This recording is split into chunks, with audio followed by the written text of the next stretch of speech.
ఉద్యోగాల్లో ఉన్నటువంటి అనేక మంది ఉద్యోగులకు జీవో 46 ద్వారా జరిగినటువంటి నష్టాన్ని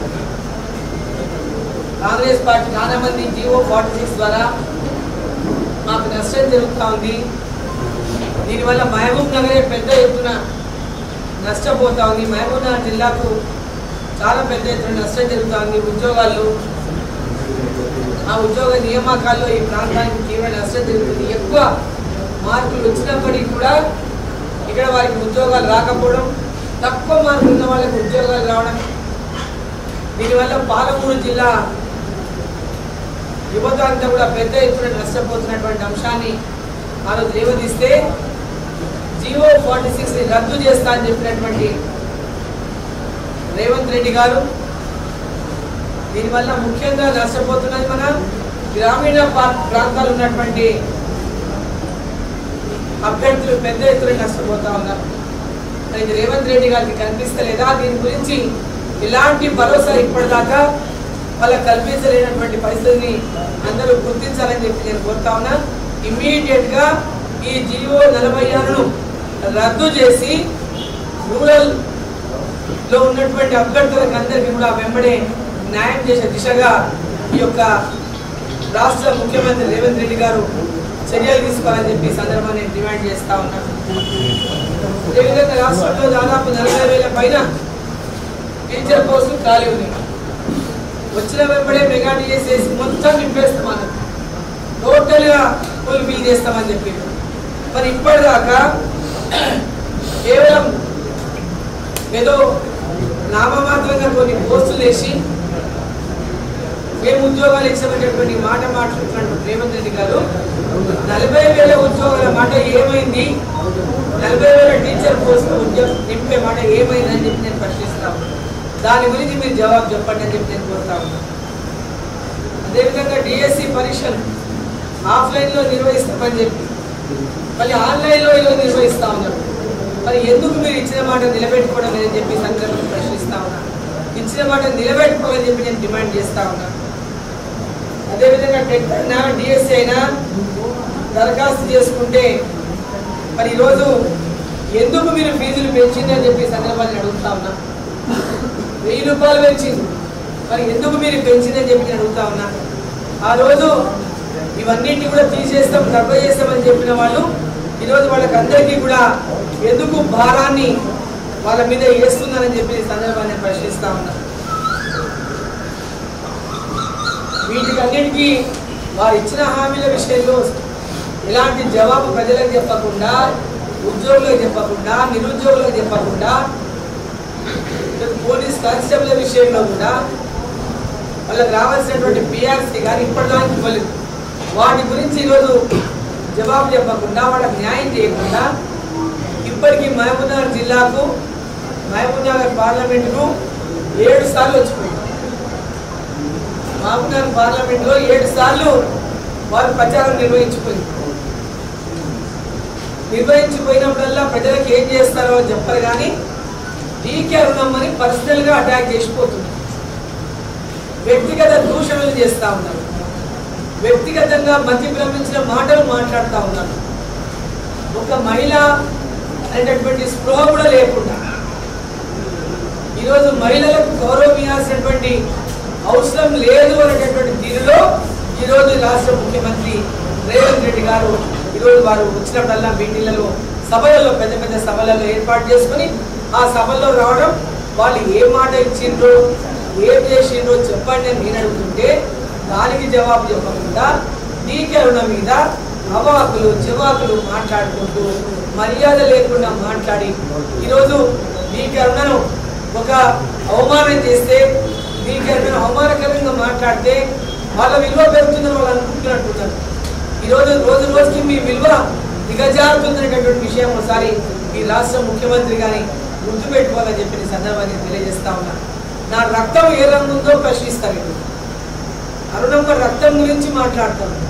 అరుణమ్మ రక్తం కల్తీ రక్తం అని మాట్లాడతారు. అంటే కల్తీ రక్తం అంటే అర్థమేం చెప్తారా కొంచెం రేవంత్ రెడ్డి గారు? మీ పార్టీ అభ్యర్థికి మీరు ఇదే నేర్పించిందా? మీ సోనియా గాంధీ మీకు ఇదే నేర్పించిందా? మహిళల గురించి ఈ విధంగానే పడమని చెప్పిందా? కల్తీ రక్తం అనడానికి మీ ఉద్దేశం ఏంది? ఎవరిది కల్తీ రక్తం? ఎవరి గురించి మీరు మాట్లాడుతున్నారు? ఈరోజు ఎందుకు మీకు దిగేద్దామని చూస్తే అంత కడుపుమంట? మీరు ఏమి జిల్లాకు చేయలేదని చెప్తే మీకు వచ్చినటువంటి బాధ ఏంది? మీరు చెయ్యని మాట వాస్తవమే కదా. మీరు ఏమి చెయ్యలేదు అంటే చేయలేదని చెప్పిన, నేనేం అబద్ధాలు చెప్పలేదే. మీరేమైనా చేసిందని చెప్తుంటే మీరేం చేయలేదు జిల్లాకి.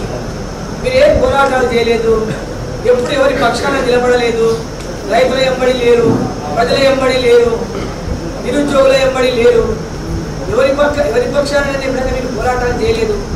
జిల్లా అభివృద్ధిలో మీరు భాగస్వామ్యం కాలేదు. ఎన్నడూ జిల్లా ప్రజల దగ్గరకు వచ్చి మీరు మమేకం కాలేదు.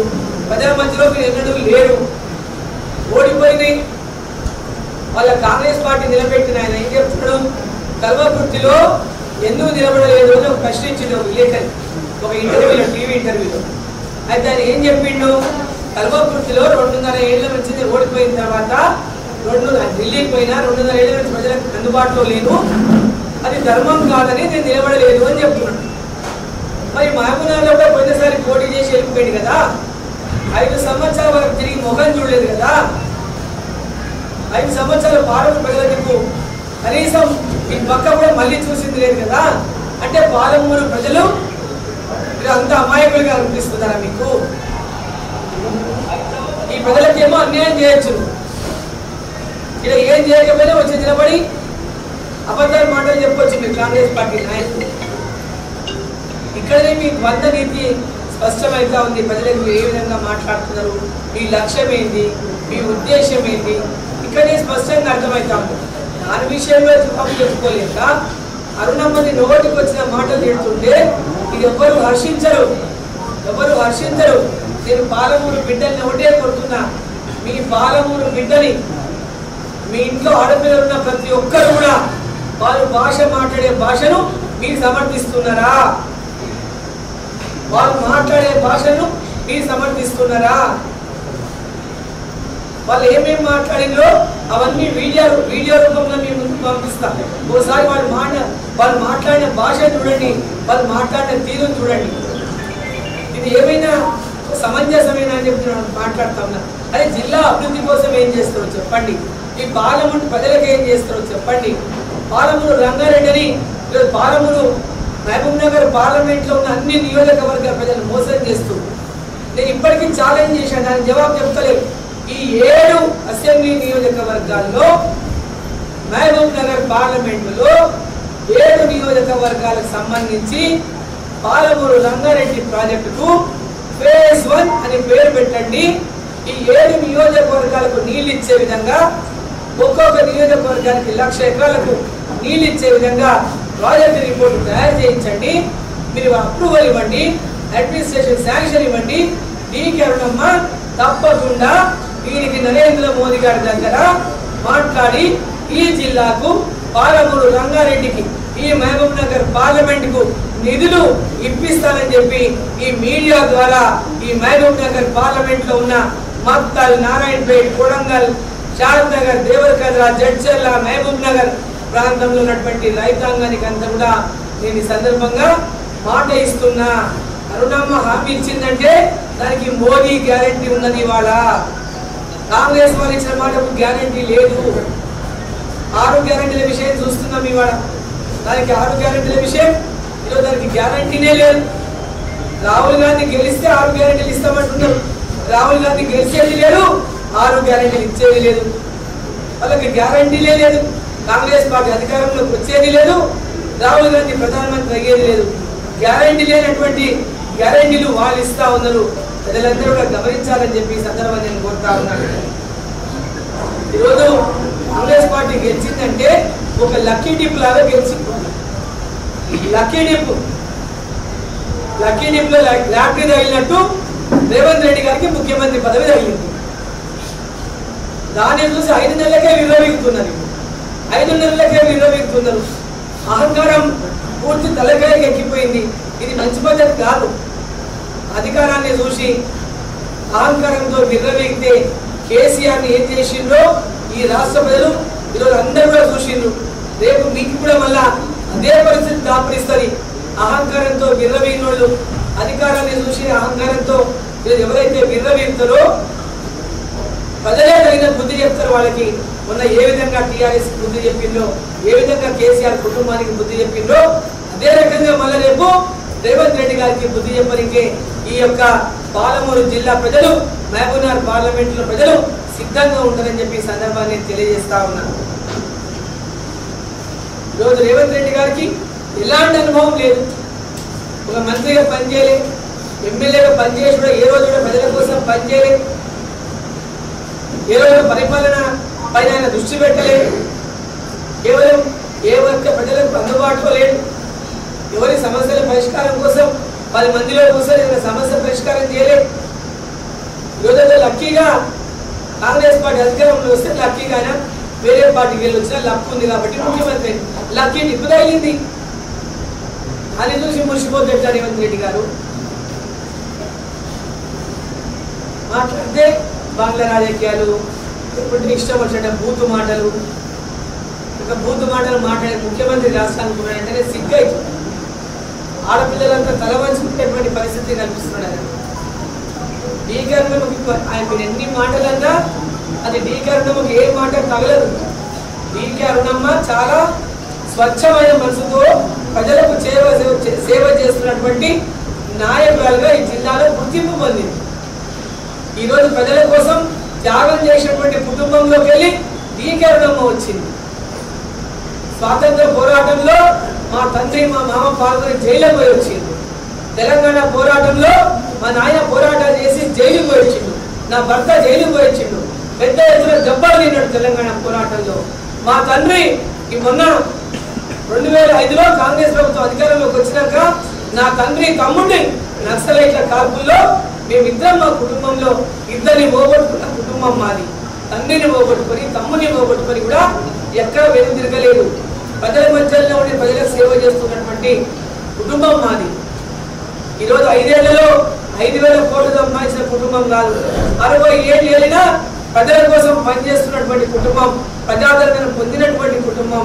ఈ యొక్క జిల్లా అభివృద్ధి కోసము, ఈ జిల్లా రైతాంగం కోసము, ఈ జిల్లా విద్యార్థుల కోసము, ఈ జిల్లా యొక్క మహిళల కోసము, రైతుల కోసము, అన్ని వర్గాల వారు ఎస్సీ, ఎస్టీ, బీసీ, మైనార్టీ ప్రతి ఒక్కరు కూడా ఈ రోజు అభివృద్ధిలోకి రావాలని, ఈ జిల్లాని అభివృద్ధి పదంలో నడపాలని నరేంద్ర మోదీ గారు ఈ దేశాన్ని ఏ లక్ష్యంతో అయితే వారు ఈ దేశాన్ని ప్రపంచ దేశంలోనే అభివృద్ధి చెందిన దేశంగా తీర్చిదిద్దాలని ప్రయత్నం చేస్తున్నారో, అదేవిధంగా డీకే అరుణమ్మ కూడా ఈ ప్రాంతాన్ని అభివృద్ధి చెందినటువంటి ప్రాంతంగా తీర్చిదిద్దే విధంగా డీకే అరుణమ్మ పనిచేస్తూ ఉంది. పేదవాళ్ళకు అండగా ఉండాలని పనిచేస్తూ ఉంది. నరేంద్ర మోదీ గారు ఇచ్చే ప్రతి పథకాన్ని పేదలకు అందించాలని ఈరోజు పెద్ద ఎత్తున ప్రజల లోపల విశ్వాసాన్ని చూరగొన్నది. అది ఓర్చలేక మీరు మాట్లాడేటటువంటి మాటలన్నీ కూడా ఈరోజు పాలమూరు ప్రజలు గమనిస్తూ ఉందని చెప్పి సందర్భాన్ని తెలియజేస్తా ఉన్నారు. ఈరోజు మహబూబ్ నగర్కి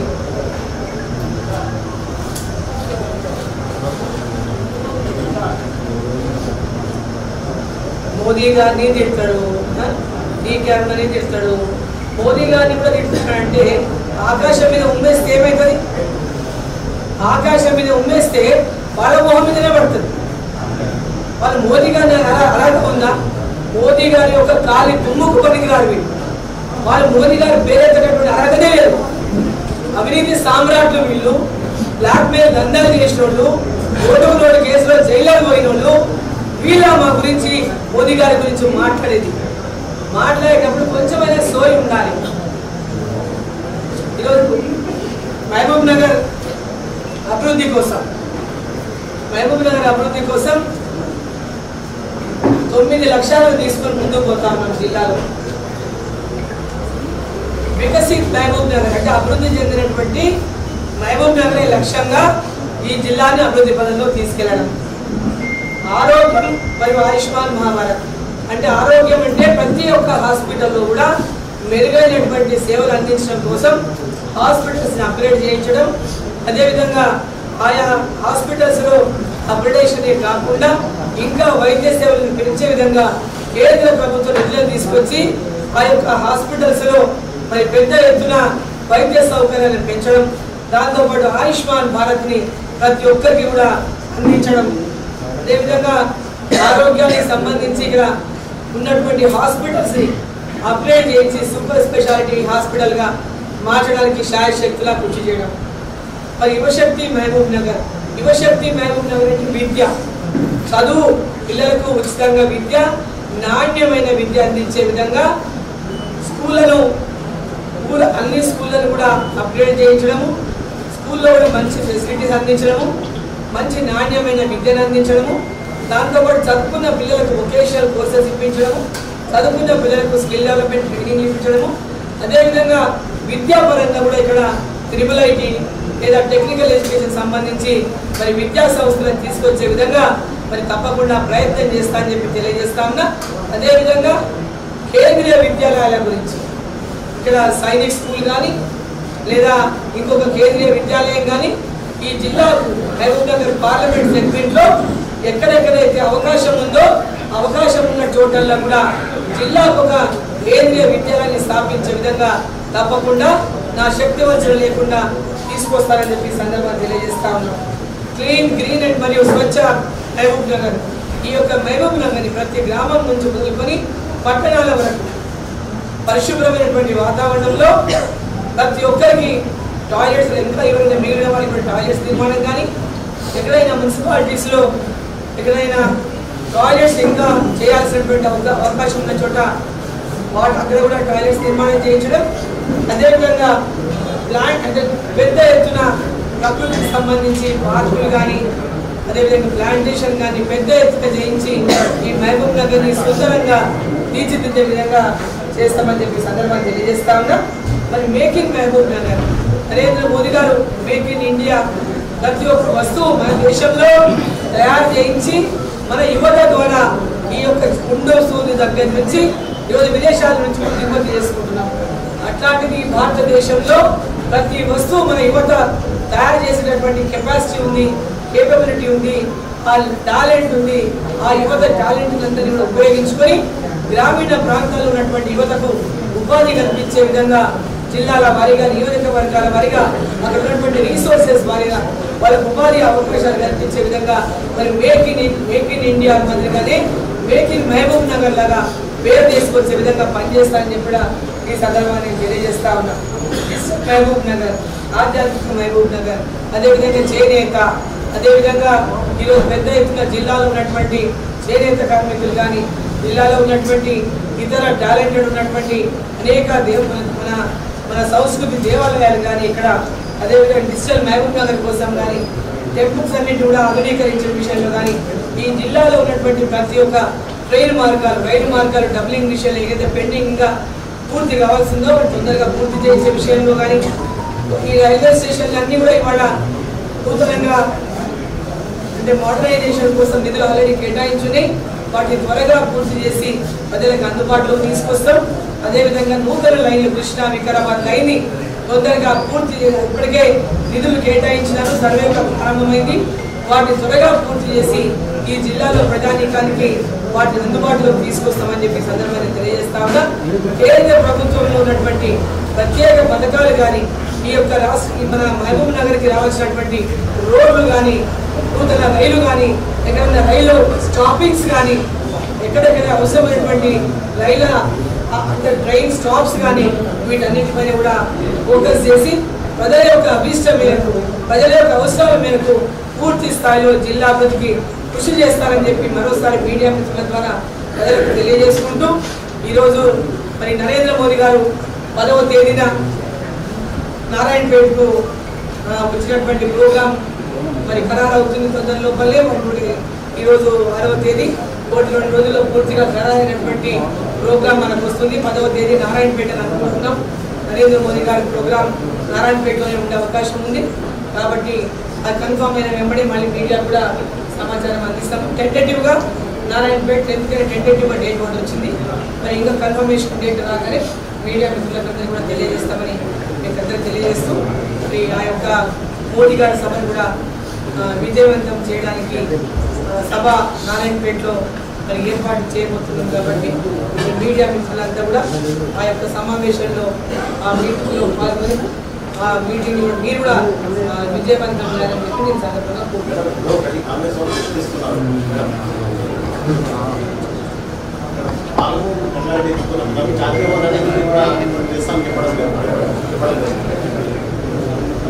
జాతీయ హోదాని పేరు కావాలా పైసలు కావాలా? జాతీయ హోదాని పేరు ఉంటే కావాలా దానికి నిధులు కావాలి. నాకు అర్థమైతే అసలు జాతీయ హోదాకు కేంద్రం నిధులు ఇస్తామంటే ఆ వర్డ్ అనేది ఎందుకు వీళ్ళకి అంత పర్టికులర్గా అడుగుతారు. జాతీయ హోదా 60% నిధులు కేంద్ర ప్రభుత్వం కేటాయిస్తామని చెప్పింది, ఇస్తామని చెప్పింది, పదే పదే చెప్పినాము. మరి ఆ జాతీయ హోదా అనేటువంటి వర్డ్ అనేది ఎందుకు మీరు సో పర్టికులర్ అడుగుతున్నారు? మనకు కావాల్సింది నిధులు, మనకు కావాల్సింది ప్రాజెక్టు, మనకు కావాల్సింది ప్రాజెక్టు నిధులు కావాలి.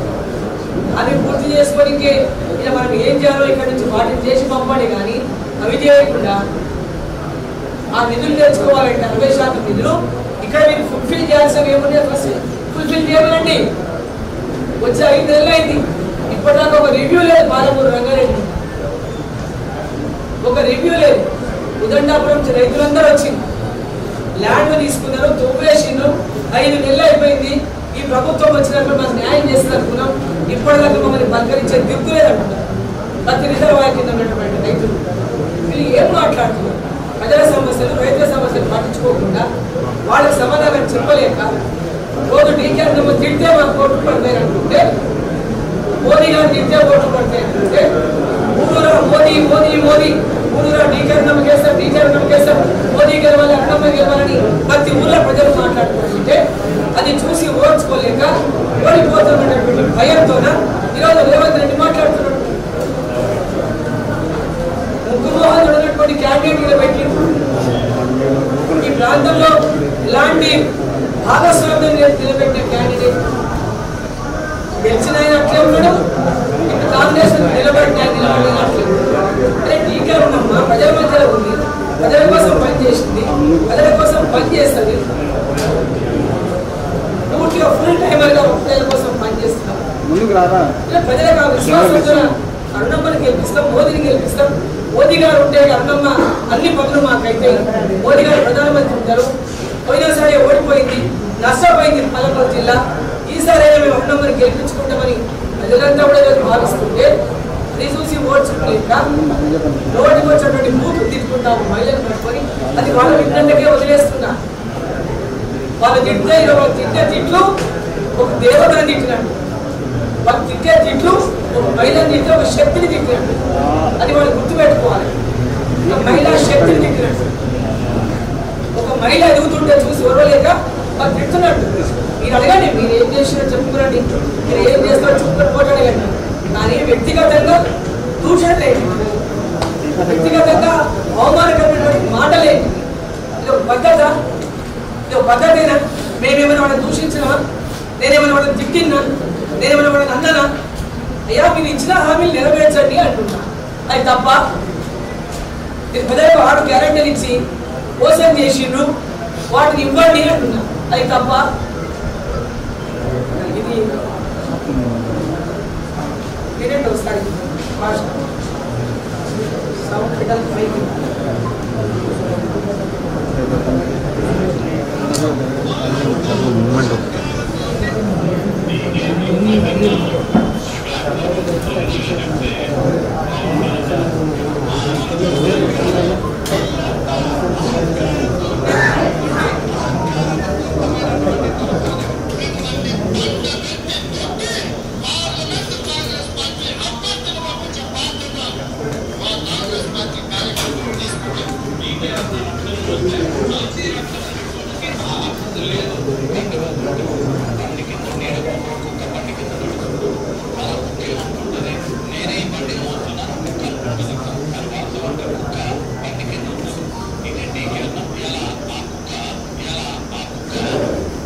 ఇది వాళ్ళ భాష.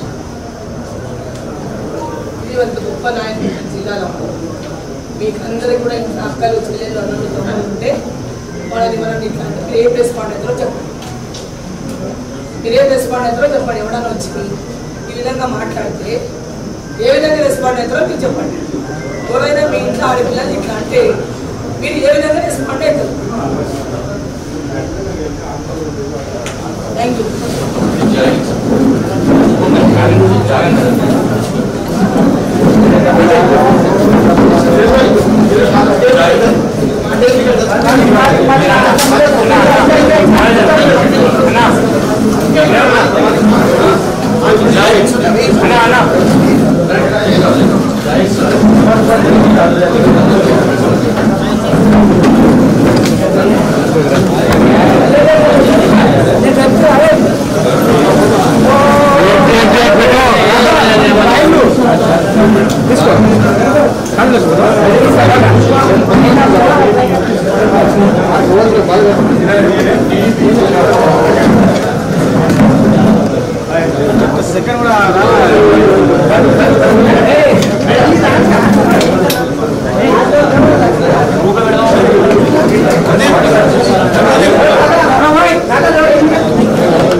होने के बाद आप साइड